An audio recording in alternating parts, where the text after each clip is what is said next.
Mabilis ka bang umiyak? Dahil dyan, mabuti ang puso mo, mabait at mapagbigay sa kapwa, mabilis masaktan, matampuhin,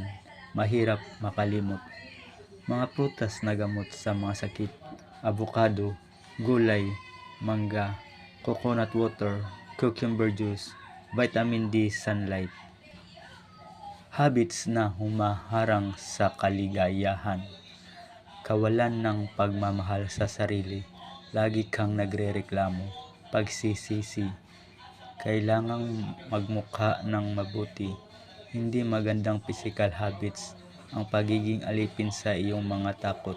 nabubuhay sa loob ng isang panaginip, iniisip mo na meron pa namang oras, nakakahawa ka pa rin sa nakaraan, sinusubukan mong maging perpekto, nakabitin ka sa mga maling tao, ang pagkakaroon ng negatibong paniniwala, tinatanggihan mo ang iyong tunay na halaga, ang iniisip mo lang ay ngayon, sobra kang umasa sa mga bagay, negatibong pag-uusap sa sarili, gumagawa ka ng mga bagay para sa pira-pira lang, pagiging sirado sa isipan, buong araw ka nakatutok sa social media, kakulangan ng balanse sa buhay.